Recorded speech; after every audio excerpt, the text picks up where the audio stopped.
नमस्कार, आदाब दोस्तों, हिंद वॉइस में आपका स्वागत है। मैं हूं इकराम। हमारे साथ एक पत्रकार मौजूद हैं जिनका नाम है सिराज साहिल साहब। एडवोकेट रविंद्र कुमार जी, जिनसे हम लगातार चर्चा करते हैं किसी न किसी मुद्दे पर, उन्होंने इन पर कुछ एलिगेशन लगाए थे, यानी आरोप लगाए थे। आरोप बहुत बड़े थे कि इन्होंने फर्जी तरीके से पीआईबी कार्ड बनवाया हुआ है और जिससे ये प्रधानमंत्री के नजदीक तक भी पहुंच सकते हैं। इसके अलावा इन पर आरोप ये था कि इनके कुछ बड़े क्रिमिनल से रिलेशन है। तो आज ये हमारे साथ सीधे-सीधे लाइव जुड़ चुके हैं, तो हम इनसे बात करते हैं इस बारे में इनका क्या कहना है। सिराज साहिल साहब, आप पर एक बड़े वकील साहब ने आरोप लगाए थे। इस पर आपका क्या कहना है? पहले वाले पे दीजिए कि आपके पास कोई फर्जी पीआईबी कार्ड है?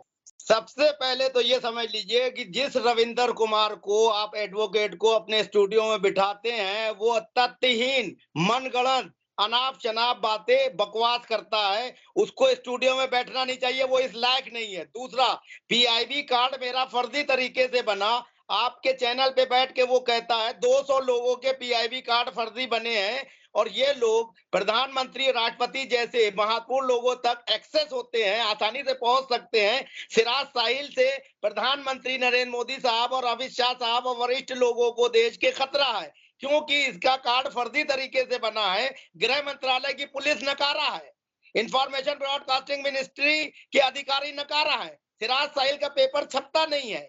ये सारी जांच रविंदर कुमार ने कर डाली, सारी जांच कर डाली। आईबी की जांच भी कर ली, सीबीआई की भी कर ली, गृह मंत्रालय की भी कर ली, सूचना प्रसारण मंत्रालय की कर ली। ये अंतर्यामी है, भैरव बाबा इसके बगल में बैठते हैं, ये जादू टोना करके सबको मरवा देता है। ये सिराज साहिल के बारे में देश दुनिया को बता रहा है। अबे गधे के बच्चे, सिराज साहिल के सामने तू 5 मिनट बैठ नहीं सकता। सुनते रहिए, सुनते रहिए, सुनते रहिए, सुनते रहिए। 5 मिनट तू सिराज साहिल के सामने बैठ नहीं सकता। तू प्रधानमंत्री और गृह मंत्री को उल्टी सीधी बातें करता है। देश की जनता अगर तेरी बकवास सुन के चैनल को देखती है तो वो दिखे। हम किसी भी शब्द का विरोध करेंगे। कोई भी चीज मेरे खिलाफ कोई कहेगा, चाहे हिंद वाइज कहे, चाहे टाइम्स ऑफ इंडिया कहे, चाहे आज तक कहे, एनडीटीवी कहे, रजत शर्मा कहे, कोई कहे, मैं उसको कोर्ट में घसीटूंगा। आपके सवाल का जवाब यह है कि मेरा पीआईबी कार्ड एकदम सही है। 2016 में न्यू प्रिंट मीडिया पॉलिसी आई, इस गधे को पता होना चाहिए। उस पॉलिसी के बाद हजारों न्यूज़पेपर बंद हो गए। अभी पैसे की तंगी की वजह से मेरा पेपर भी जो है बंद है, लेकिन अब हम जब दिसंबर में रिन्यू कराएंगे तो पूरी फाइल लगाएंगे बाकायदा, या दूसरे न्यूज़पेपर से लेटर लेंगे। मेरा 23 साल से पीआईबी कार्ड है। 600 कैबिनेट मंत्री और मुख्यमंत्रियों, आईएएस पीसीएस जजेस के इंटरव्यू किए हैं। इस दल्ले रविंदर कुमार के भी 35 इंटरव्यू किए हैं मैंने। 35 इंटरव्यू। चुप रहिए, चुप रहिए। 35 इंटरव्यू किए हैं। अगर मैं फर्जी पत्रकार हूं तो अल्लाह हमें इंटरव्यू क्यों देता था? आगे पूछिए। सर, आप एक सीनियर जर्नलिस्ट हैं, आपसे बहुत कुछ सीखने को मिलता है, लेकिन आप शब्दों गुस्से में, ठीक है, गुस्सा आता है। सुनिए सुनिए सुनिए, शब्द का चयन मुझे अच्छी तरह से आता है। देश के जो बड़े पत्रकार हैं रवीश कुमार, उनके ऊपर फिल्म बनी है 100 मिनट की। अबे फिल्म काहे गधे पे बनाई? फिर कह रहा हूं, मैग्सेसे अवार्ड मिल जाने से कोई बड़ा पत्रकार नहीं हो जाता। सुधीर चौधरी बीजेपी का पक्ष रखता है, रजत शर्मा बीजेपी का पक्ष रखता है, राजदीप सरदेसाई उसके विरोध में है, रवीश उसके विरोध में है, स्वर्गीय विनोद दुआ उसके विरोध में थे, अर्णव गोस्वामी उसके पक्ष में है, हिंद वाइस वाले बीजेपी की मां बहन करते हैं, उसके विरोध में चलते हैं। ये क्या हो रहा है देश में? मीडिया जो है खानों में बटेगा। मीडिया का क्या फर्ज है? जनता के बीच में सही बात को सही तरीके से पहुंचाना। तुम लोग तो दलाली का अड्डा बनाए हुए हो। कोई जो है बीजेपी का चमचा है, सुन लो, कोई बीजेपी का चमचा है, कोई जो है कांग्रेस का है, कोई समाजवादी का है। किस लिए? पैसे कमाने के लिए, राज्यसभा में जाने के लिए, बड़े बड़े ठेके लेने के लिए, उद्योगपति फिल्म स्टारों से चमचागिरी करने के लिए। यही पत्रकारिता के सिद्धांत है। रवीश कुमार बताए, रजत शर्मा बताए, राजदीप सरदेसाई बताए, अंजना ओम कश्यप बताए, लुबिका लियाकत बताए। किसका नाम लूं? सब फर्जी वाले एजेंडे पे चल रहे हैं। अर्णव गोस्वामी चिल्ला चिल्ला के बकवास करता है, पूछता है भारत। सिराज साहिल के सामने इन सब गधों को बिठाओ, मैं जो पूछूंगा वो जवाब दें, और ये जो पूछेंगे मैं जवाब दूंगा। पता चल जाएगा कौन रियल जर्नलिस्ट है। ठीक है सर, एक तो आपने पीआईबी के बारे में अपनी डेफिनेशन क्लियर कर दी कि आपके पास फर्जी नहीं है। 23 साल से बना हुआ है, आपके पास सारे इस बार रिन्यू नहीं हो पाया तो रिन्यू भी आप करा रहे हैं। रिन्यू है, मान्यवर गलत कह रहे हो, मेरा इस बार भी रिन्यू है। 23 साल से कंटिन्यू रिन्यू है अलग अलग न्यूज़पेपरों से। अगर 23 साल तक भारत सरकार किसी अपराधी व्यक्ति का पीआईबी कार्ड बनाता है तो प्रधानमंत्री और सूचना मंत्री को भी त्याग पत्र दे देना चाहिए और रविंदर कुमार को प्रधानमंत्री बना देना चाहिए। मैं डिस्प्ले पर कुछ 1-2 शिकायत आपके खिलाफ गई हुई है जिसमें आपका नाम है, तो वो क्या है फिर? नाम जाने से शिकायत हो जाती है। मैं कह देता हूं कि इकराम खान चोर हैं, भ्रष्ट हैं, लड़की भगा ले गए हैं, लड़की सप्लाई करते हैं, ड्रग बेचते हैं और वो एप्लीकेशन हम गृह मंत्री को भेज दें तो आपके ऊपर साबित हो गया? जवाब दीजिए। नहीं, आपकी बात सही है, शिकायत करने से कोई मेरी जुर्म बात सही होती है। सुन लो, वो वकील सुप्रीम कोर्ट का है, गधा है वो, उसको पता नहीं है जर्नलिज्म का जे और बातें बखान करता है। मैं जो बात कह रहा हूँ आप उसको चलाइए, जहां गाली बक रहा हूँ उसको बीप करके चलाइए, जनता जाने। हिंद वॉइस का सर एक चीज ये भी है कि हिंद वॉइस काटता नहीं है, गाली पे बीप जरूर लगा देगा लेकिन बात नहीं काटेगा, ये आप देख लीजिए। बात काटोगे तो फिर मैं दूसरी तरीके हैं मेरे पास, मेरी पूरी बात आप दिखाओ। आपकी बात पूरी चलाई जाएगी। अरे सुनो, कुछ ज्ञान लो भी है कि आपके बड़े क्रिमिनल से रिलेशन है। हाँ सुनिए, मेरी दाऊद इब्राहिम से भी बात होती है, मेरी छोटा राजन से भी बात होती है, बबलू श्रीवास्तव से भी होती है, मेरी सारे अपराधी मुख्तार अंसारी से भी होती है और जितने क्रिमिनल हैं देश में इस वक्त हमारी डायरेक्ट इनडायरेक्ट सबसे बात होती है। राजनीति में 50% साले क्रिमिनल हैं, उनसे बात होती है। तो क्रिमिनल से बात करना संविधान में कहाँ लिखा है? गलत है। एक पत्रकार कैसे आप जिससे चाहे बात कर सकते हैं। फिर ये गधे को ये बात कहने की क्या जरूरत थी? तो बैठे सुन रहे थे, ठोकना चाहिए था ना।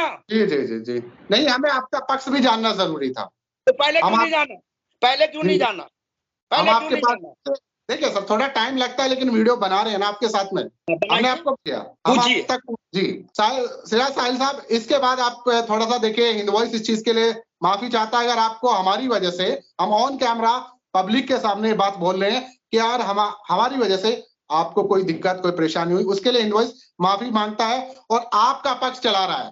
इसलिए चला रहा है क्योंकि हम एक पक्ष नहीं दिखाते, निष्पक्ष होकर दिखाते हैं, आप तक पहुंचे। आपका इस एपिसोड में आपने अपनी बात रखी, इस एपिसोड में चीजें क्लियर हो गई हैं और फिर जो आपकी कानूनी रूप से उनसे कुछ मतभेद हैं वो आपके उनके बीच के मतभेद हैं। मैं आपको एक बात कह रहा हूँ, हिंद वॉइस ने वो वीडियो हटा दी लेकिन लाखों लोगों ने वो वीडियो देखी, मेरी मानहानि हो गई उसमें। उस रविंदर कुमार को, जिसको सेंस नहीं है कि मीडिया में बैठ के सत्ता का दुरुपयोग करके, सोशल मीडिया का दुरुपयोग करके अनाप शनाप वो सबको बकता है, पहली बार उसको कोई ऐसा आदमी मिला है जो उसको घेरेगा और लास्ट तक घेरेंगे। हिंद वॉइस को मैंने माफ कर दिया था, माफ कर दिया है, अनीस खान साहब को भी, आपको भी, लेकिन रविंदर माफ नहीं हुआ है, उस पे कार्रवाई चलेगी। अब बाकी के 2 एपिसोड में, और इसमें और सवाल हैं वो आपने नहीं पूछे, हमसे कलाकारी ना करो, सारे सवाल पूछो। क्या आपके मन में, आप बताएं आप क्या मन में?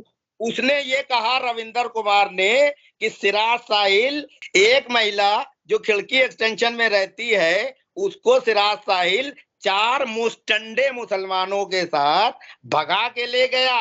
उसको चैनल पे चला है भाई, चला है, कहाँ सो रहे हो?